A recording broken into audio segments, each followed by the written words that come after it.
First salary వచ్చినప్పుడు అమ్మా నాన్నతో చేస్తున్న కన్వర్సేషన్ మీకు ఎప్పుడైనా గుర్తుందా? మా బాబుకి జాబ్ వచ్చిందని మీ పేరెంట్స్ వేరే వాళ్ళందరికీ చెప్పుకొని వాళ్ళు ఇస్తున్న ప్రౌడ్ స్మైల్ మీరు ఎప్పుడైనా మర్చిపోగలరా? ఖచ్చితంగా మర్చిపోలేరు. కానీ ఈ మధ్య ఏంటంటే శాలరీ ఒక 50,000, 60,000, 1,00,000, 2 లక్షలు అయితే మెల్లిగా పేరెంట్స్ కి శాలరీ తక్కువ చేసి చెప్తున్నారు చాలా మంది. లేదా చాలా మంది అసలు చెప్పడం కూడా మానేశారు. ఎందుకు? ఫియర్ ఆఫ్ రైజింగ్ ఎక్స్పెక్టేషనా, లేదా ఫ్యామిలీ ప్రెషర్సా, కంపారిజన్సా, స్పెండింగ్ ఫ్రీడమ్ మిస్ అవుతుందేమో అన్న భయమా, లేదా మనం బిజీ అయిపోయామా, సర్వైవల్, సేవింగ్ స్ట్రెస్ ఇవే మనకి ఎక్కువ ఉన్నాయి, మళ్ళీ పేరెంట్స్ కి ఏం చెప్తామన్నా? అసలు ఏంటి రీజన్ అనుకుంటున్నారు? సో దాని గురించే ఈ వీడియోలో మన జనరేషన్ ఫేస్ చేస్తున్న ఈ ఎమోషనల్ స్ట్రగుల్ ని ఓపెన్ గా డిస్కస్ చేద్దామని క్లారిటీ, ఎమోషన్ అండ్ రెస్పెక్ట్ తో ఈ వీడియో చేయడం అనేది జరుగుతుంది.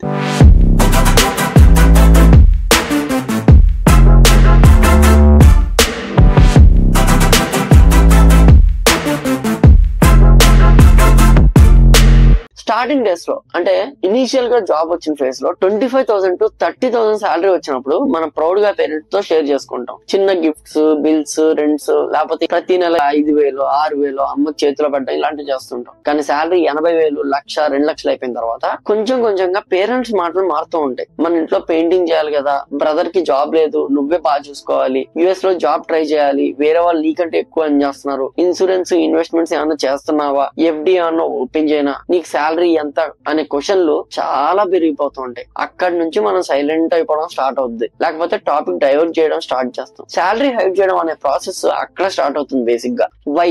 ఒక సిన్సియర్ కన్ఫెషన్ చెప్తాను. చాలా మంది సాఫ్ట్వేర్ ఎంప్లాయీస్ శాలరీ హైడ్ చేయడం స్టార్ట్ చేస్తారు. దానికి రీజన్ సింపుల్ గా కాదు, డీప్ గా ఉంటుంది. ఫస్ట్ రీజన్ వచ్చేసి ఎక్స్పెక్టేషన్స్. ఫస్ట్ 10K ఇచ్చినప్పుడు happy, but after few months responsibilities పెరిగే కొద్దీ ఇంట్లో కూడా ఎక్స్పెక్టేషన్స్ పెరుగుతాయి. దాంతో పాటు నాన్న మనం వెళ్ళే రిలేటివ్స్ వాళ్ళ పెళ్లిలో బంగారం పెట్టకపోతే బాగోదు, మీ పిన్ని వాళ్ళకి ఎంత ఇవ్వాలి, లేకపోతే మీ బాబాయ్ వాళ్ళకి ఎంత చదివింపులు ఇవ్వాలి అని ఎక్స్పెక్టేషన్స్ పెరిగిపోతాయి. అందుకే చాలా మంది చెప్పకుండా ఉంటారు. ఎక్స్పెక్టేషన్స్ తగ్గుతాయి అన్నమాట. దాని వల్ల చాలా మంది ఆ ఓవర్ ఎక్స్పెక్టేషన్స్ ని తగ్గించాలి అని చెప్పేసి ఇలా వాళ్ళ శాలరీని దాస్తూ ఉంటారు. సమ్ కంపారిజన్స్ కూడా దీని వల్ల వస్తూ ఉంటాయి అనమాట. ఆ కంపారిజన్స్ ఎలా ఉంటాయంటే, వాళ్ళ అబ్బాయి యుఎస్ లో సెటిల్ అయిపోయాడు, కజిన్ ఐసీసీ లో మేనేజర్ అయిపోయాడు, ఇలాంటి డైలాగ్ సర్ఫేస్ అవుతూ ఉంటాయి. కానీ లోపల మన మైండ్ లో సైలెంట్ కంపారిజన్ స్టార్ట్ అవుతుంది. మన అచీవ్మెంట్స్ ఏమైనా అండర్ వాల్యూ అయిపోతున్నాయా అని ఫీల్ అవ్వచ్చు. శాలరీ చెప్తే కంపారిజన్ స్టార్ట్ అయిపోతుంది. అంటే నా శాలరీ ఒక 80,000 అని అనుకో, మన ఇంట్లో వాళ్ళు వాడికి అప్పుడే 1,00,000 వస్తుంది, నీకు ఇంకా 80,000 అని చెప్పే అవకాశం ఉంటుంది. దాని బదులు అసలు చెప్పకుండా ఉంటే పోద్ది కదా అనే థాట్ చాలా మందికి ఉంది. తర్వాత ఫ్రీడమ్ అన్నమాట. కొంతమంది ఎలా ఉంటారంటే, ఫర్ ఎగ్జాంపుల్ మీరు ఇంట్లోనే ఉన్నారు, స్విగ్గీ నుంచి ఫుడ్ ఆర్డర్ చేశారు అనుకుందాం, ఇంట్లో వాళ్ళకి అవసరమా, ఇంత ఖర్చు అవసరమా అని చెప్పేసి అంటారు. అనుకోకుండా మీరు ఏదో ఒక షర్టుకో ప్యాంటుకో 3,000, 4,000 ఖర్చు పెట్టారంటే ఎంత శాలరీ సంపాదిస్తున్నారు, ఎంత ఖర్చు పెడుతున్నారు అని అడగచ్చు. ఇలాంటి కంపారిజన్స్ వస్తున్నాయి. ఇలా రావడం వల్ల ఏంటంటే పర్సనల్ ఇండిపెండెన్స్, అంటే నేనేదో కొనుక్కున్నా కూడా పక్కన వాళ్ళు నన్ను జడ్జ్ చేస్తున్నారేమో అనే ఒక భయంతో చాలా మంది శాలరీస్ చెప్పడం కూడా కట్ చేసేస్తున్నారు అనమాట. సో ఒక చిన్న ఎగ్జాంపుల్ చెప్తాను అనమాట. మా ఫ్రెండ్ రవి అని చెప్పేసి తనకి మంత్లీ 1.2 lakhs per month వస్తుంది. తను ఏం చేశాడంటే ప్రతి మంత్ వాళ్ళ పేరెంట్స్ కి ఎప్పుడు కూడా, అంటే జాబ్ వచ్చిన దగ్గర నుంచి 10,000 ఇస్తూ వచ్చాడు. సెకండ్ రైజ్ దగ్గర చెప్పాడు, థర్డ్ రైజ్ దగ్గర చెప్పాడు, కానీ ఫోర్త్ రైజ్ దగ్గర నుంచి తన శాలరీ పెరిగే కొద్దీ ఇంట్లో ఎక్కువ అడగడం స్టార్ట్ చేశాడు. దానివల్ల ఏంటంటే ఇంట్లో ఎక్కువ ఇస్తున్నప్పటికీ తన పర్సనల్ నీడ్స్ ఎప్పటికప్పుడు తగ్గించుకుంటూనే ఉంటాడు. అంటే తను ఏదన్నా కొనుక్కోవాలన్నా, తను ఏదన్నా చేయాలన్నా ఇంకా తగ్గించుకున్నారు. ఇక్కడ ఇంకొక రీజన్ వచ్చేసి ఏంటంటే, వాళ్ళ పేరెంట్స్ ఎప్పుడైతే తన శాలరీ పెరిగిందో వేరే వాళ్ళకి ఇచ్చే చదివింపు డబ్బులు, వేరే వాళ్ళకి పెట్టే గిఫ్ట్స్, ఇవన్నీ లెక్క పెరుగుతూ వెళ్ళింది. అంటే ఒకప్పుడు ఏదో చిన్న గిఫ్ట్ ఇచ్చేవాళ్ళు, ఇప్పుడు గోల్డ్ చేయిద్దామా, లేకపోతే పిన్ని వాళ్ళ బర్త్డే ఉంది, పిన్ని వాళ్ళ పిల్లల కొడుకులు ఉన్నాయి, లేకపోతే బాబాయ్ వాళ్ళ పిల్లల కొడుకులు ఉన్నాయి, వాళ్ళకి ఇది ఏదన్నా చేయిద్దాం అని చెప్పేసి పెద్ద పెద్ద కోరికలు. ఏంటంటే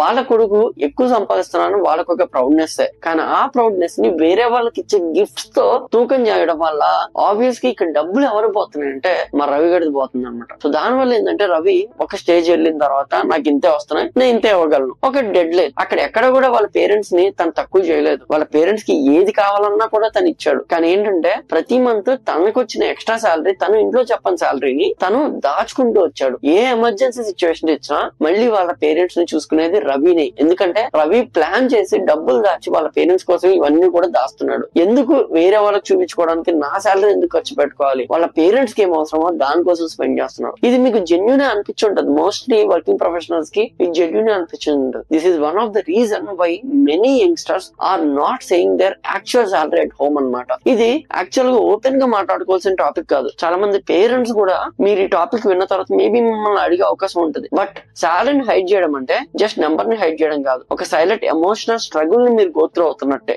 చెప్పాలనిపిస్తుంది, అమ్మ నాన్న ప్రౌడ్ గా ఫీల్ అవుతారు అనిపిస్తుంది, కానీ చెప్పాక మళ్ళీ కజిన్ కి ట్రాన్స్ఫర్ చేయాలి, లేకపోతే ఇంట్లో గిఫ్ట్ కొనాలి అంటే అప్పుడు దాకా డబ్బులు లేనప్పుడు అంతా కూడా మన ఇంట్లో ఎటువంటి వస్తువులు చెడిపోవు, మన ఇంట్లోకి ఎటువంటి రిపేర్స్ రావు. కానీ ఎప్పుడైతే డబ్బులు పెరుగుతుంటాయో ఆ వస్తువు ఉన్నా కూడా ఇంకా బెటర్ గా రావాలనిపిస్తుంది, ఈ కన్స్ట్రక్షన్ ఇంకా కొంచెం చేయాలనిపిస్తుంది. ఇలాంటివి కాకుండా మీరు ఎమోషనల్ గా గానీ లేకపోతే ఫైనాన్షియల్ గా గానీ మీ పేరెంట్స్ ని సపోర్ట్ చేయాలి అంటే ఉన్న శాలరీలో ఒక 10-20 వేలు తక్కువ చెప్పండి. ఆ 10-20 వేలు పక్కన దాచిపెట్టండి. వాళ్ళకి నిజంగా అవసరమైన రోజు ఆ 10-20 వేలు ఇప్పటిదాకా మీరు సంవత్సరం పాటు 2 సంవత్సరాల పాటు ఏదైతే దాస్తారో అది అప్పటికి 2 లక్షలు 3 లక్షలు అవుతుంది. ఆ పెద్ద అమౌంట్ వాళ్ళ చేతిలో పెట్టండి, వాళ్ళు ఖచ్చితంగా ప్రౌడ్ గా ఫీల్ అవుతారు. ఎందుకంటే వాళ్ళు ఒక థాట్ లో ఉంటారు, ఏదో అవసరం వస్తుంది మిమ్మల్ని అడిగితే మీ దగ్గర లేవంటారు. ఆ టైంలో వాళ్ళు ఏ లోనో ఏ గోల్డ్ లో పెట్టి ఆ డబ్బులు తెచ్చుకోవాలనుకున్న టైంలో మీరు ఈ డబ్బులు తీసుకెళ్లి నా దగ్గర ఉన్నాయి తీసుకో అనిస్తే వాళ్ళకి ఒక మెంటల్ గా ఒక ప్రశాంతత అనేది వస్తుంది. సో మీరు స్టార్టింగ్ లో షో ఆఫ్ కోసమో లేకపోతే వేరే వాళ్ళ గిఫ్ట్ కోసమో మీ శాలరీని ఖర్చు పెట్టడానికి మీ పేరెంట్స్ కి ఇచ్చే బదులు వాళ్ళకి జెన్యున్ గా అవసరం ఉన్నప్పుడు వాళ్ళు మిమ్మల్ని అడిగినప్పుడు మీరు ఇస్తే ఆ సాటిస్ఫాక్షన్ మీకు కూడా చాలా బాగుంటుంది. So this is a genuine suggestion. ఇది నేను అందరినీ పాటించండి, ఇది పాటిస్తే మంచిది అని నేను చెప్పను, ఎందుకంటే ఒక్కొక్కళ్ళ పర్సెప్షన్ ఒకటి, ఒక ఫ్యామిలీ సిచ్యువేషన్ ఒకటి. కానీ నా దగ్గరికి వచ్చే స్టూడెంట్స్ వాళ్ళ పేరెంట్స్ చేస్తున్న పనిని ఓవర్కమ్ అవడానికి ఏ డెసిషన్స్ తీసుకున్నారు, ఎలా వాళ్ళ లైఫ్ ని లీడ్ చేస్తున్నారు కొన్ని ఎగ్జాంపుల్స్ మన FLM ఆఫీస్ కి చాలా వస్తుంటాయి కాబట్టి అలాంటివి ఇక్కడ షేర్ చేయడం అనేది జరిగింది అనమాట. So hope this video is ఒక కైండ్ ఆఫ్ సజెషన్ లాగా మీకు యూజ్ అయింది అనుకుంటాను. ఒకవేళ అయితే ఐఎమ్ థ్యాంక్ఫుల్, కాకపోతే I'm sorry for that. And I'm Krishna signing off. Please do subscribe to our channel. Thank you.